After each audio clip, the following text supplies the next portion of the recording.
Hello, everyone, and welcome to this week's Medicinal Monday. I'm Dr. Susanna Alter. And I'm Dr. Benjamin. And we're both naturopathic doctors who support individuals in reversing disease and reclaiming optimal health through whole food, plant-based nutrition and mind-body medicine.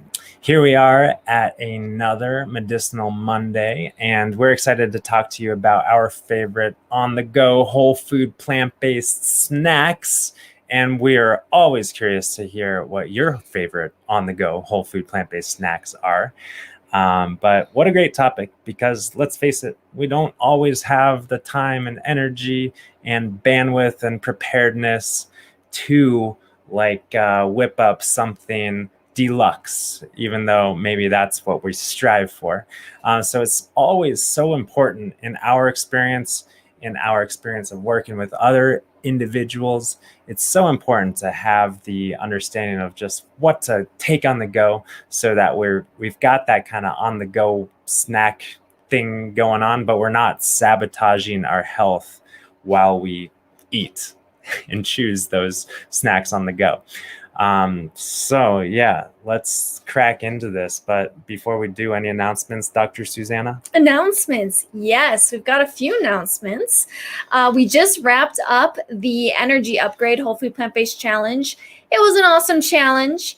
And for those who are with us, you know that there's a couple more days where you can sign up for Thrive on Plans to get the bonuses. Come on in. So come on in if you need some extra support, guidance, and deep education to help you master whole food plant-based lifestyle to reverse those symptoms. That is how we work with individuals.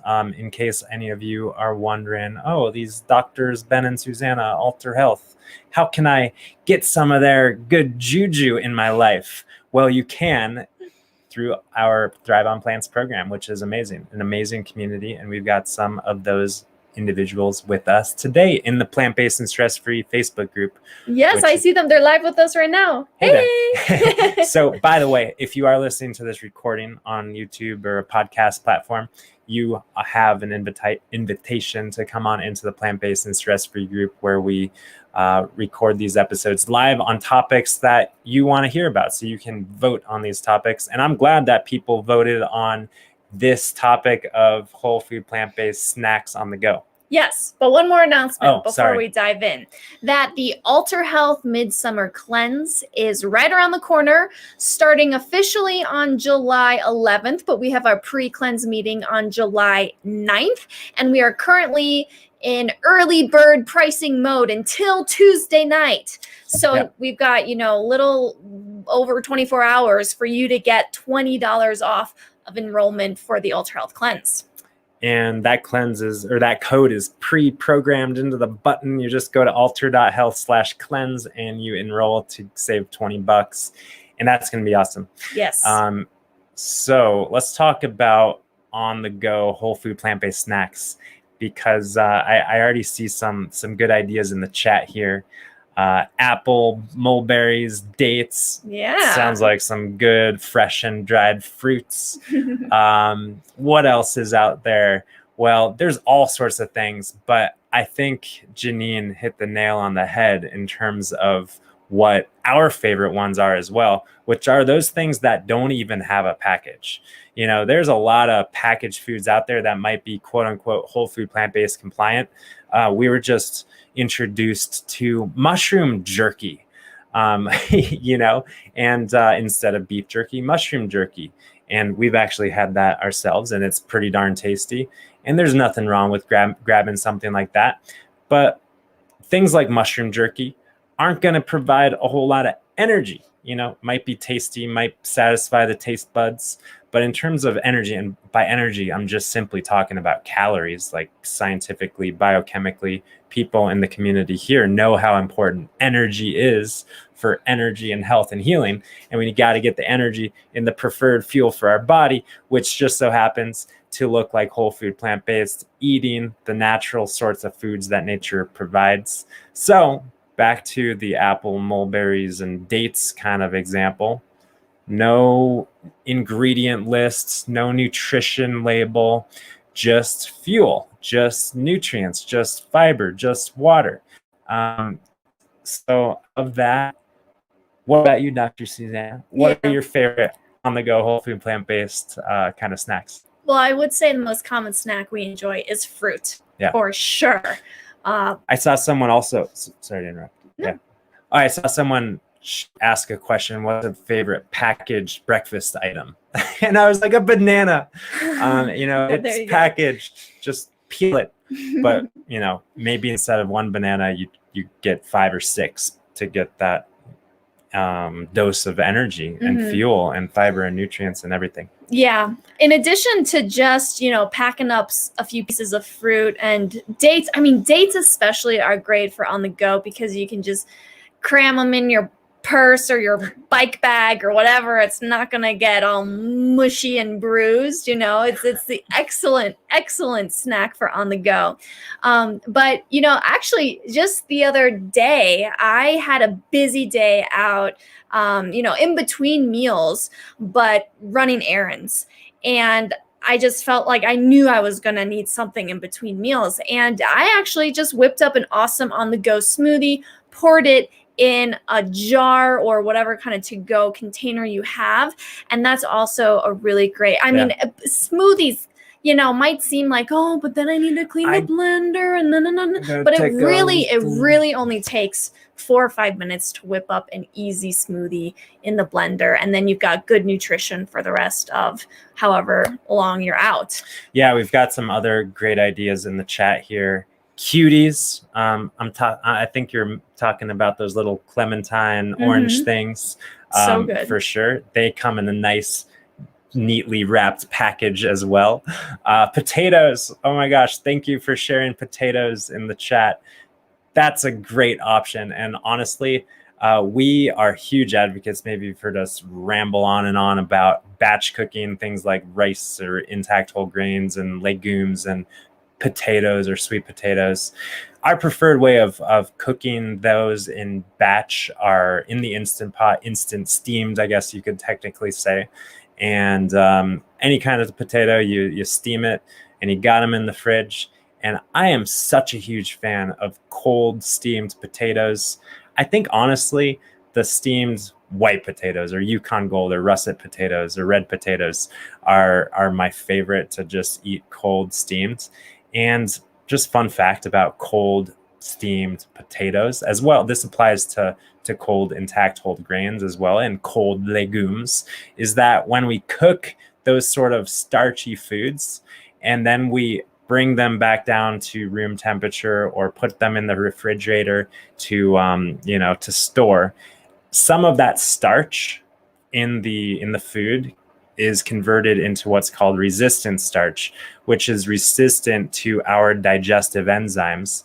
And essentially what that means is the starch is converted into fiber, which is a great benefit for our microbiome. And for people who do have the goal of releasing weight, what that also means, which is not really something that we care too much about, to be quite honest, but what that means is the starch, the calories in the starch are no longer accessible to us. So the potato becomes quote unquote lower calorie, which is just another reason why we need to eat more. So yes, cold potatoes, such a great on the go snack. Yes. Yeah. I see that Chris has in the comments here, veggies and hummus, great snack idea. Yeah. And I'll just elaborate on this one because this is my area of specialty in terms of snacking. I love bean dip. I call it bean dip because I make it homemade out of any kind of can of bean I have laying around. Or fresh beans. Or freshly cooked beans. Exactly. Not raw beans, but yeah. No.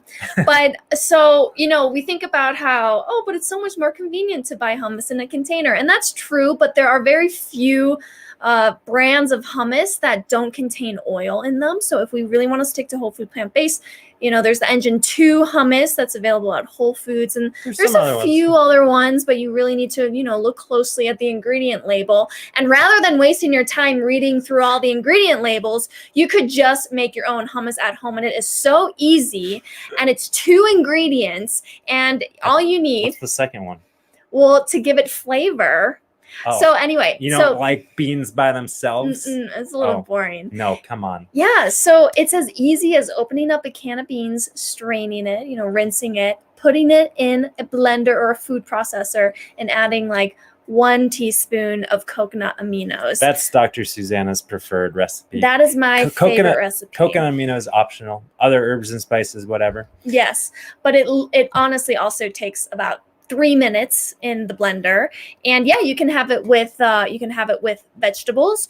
One of our favorite ways to eat it is actually to buy Nori Sheets, so seaweed, Nori Sheets, and put the bean dip in the Nori sheet and roll it up. That's really yummy, believe it or not. Yeah, it was a few months ago when I was just kind of bored and I was like, we've got this bean dip and I'm looking through the pantry cabinets, like what could spice up this bean dip? What could I eat this bean dip with? And I think we were even out of carrots and like fresh vegetables. And I was like, seaweed. I'm going to slather some on a seaweed sheet and see how that goes. And it turns out it's pretty darn good. Really good. And you can throw some sprouts in there. But we're kind of moving in the direction of not quite on the go, even though it's so easy. It's so quick. It's so quick. And the whole, I think the moral of the story here is just having that preparedness, having that kind of foresight, keeping yourself stocked and surrounded by the whole food plant-based options,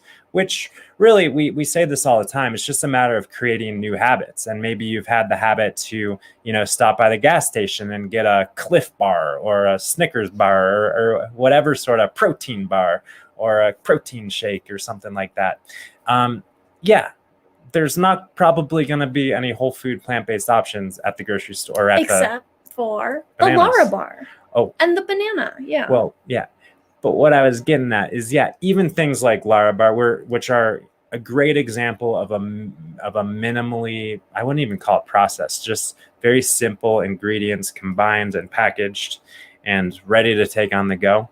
But let's face it, they taste good, but like it's just dates and nuts and like some other stuff. And, why not just grab a few dates and put them in your purse or your bike bag or whatever you said once again, and just go for the most simple. But my other kind of pet peeve with Larabar is they've got some organic options, but most of those bars are non-organic, which is something to consider. Yeah, but I was actually chatting with a client a while ago about this very topic, and I loved where the conversation went because Larabars, for example, is something that you can just keep stored in your car. You could have, a few bars, leave them there as kind of emergency snacks because I know some people, it's like they've got a long commute or whatever, their day just got away from them and they're out of the house and they're hangry.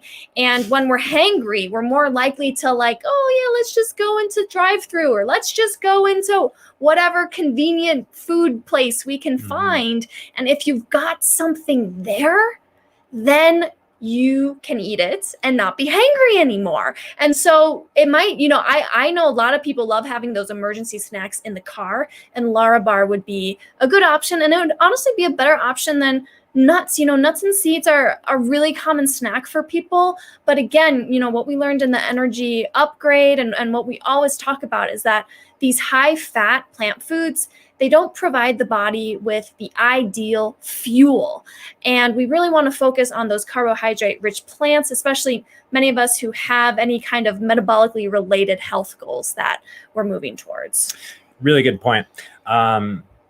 It's so common to reach towards those nuts and seeds. And while it provides some fuel, it's not really the best source of fuel.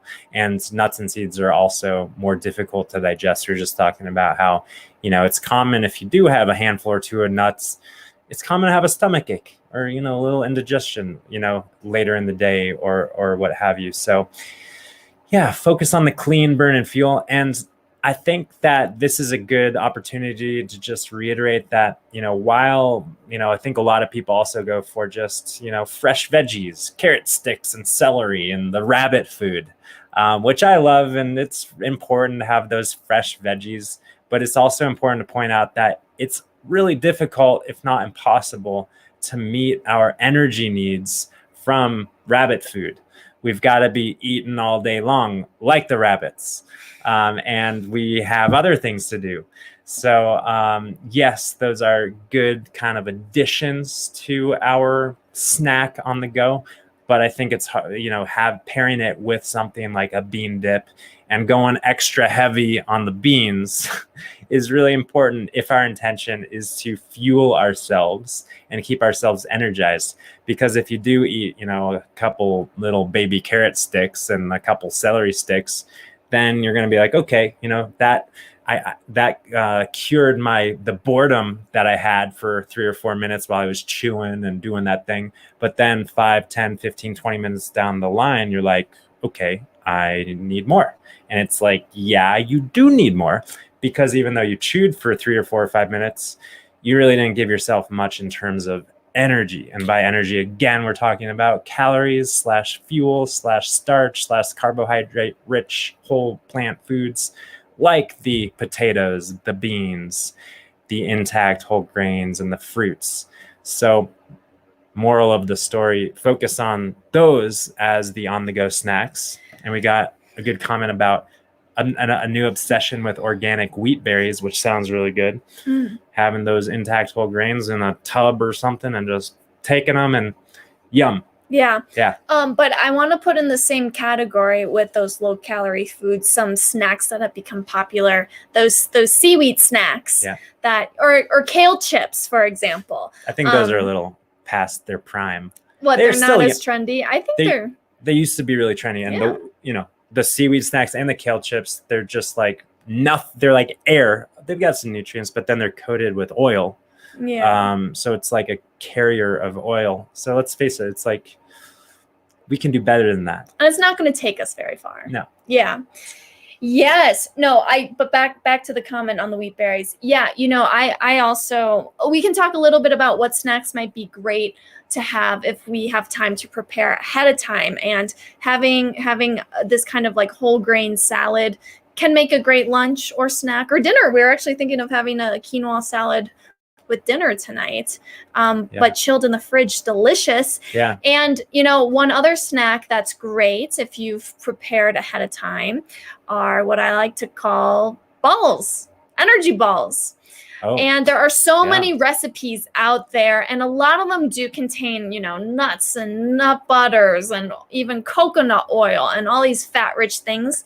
But you can actually make some awesome, delicious balls without all those fat-rich ingredients that focus more on dates, oats, applesauce, cocoa nibs. I think that's it. That's all that's in them, right? We've made many different renditions, and I also really like the buckwheat balls. So if you want more information on that, just come on into Plant-Based and Stress-Free. Dr. Susanna will post the recipe for the buckwheat balls. Will you do that? I guess I will. Okay, because I'm sure buckwheat balls, it's like, what? They're good.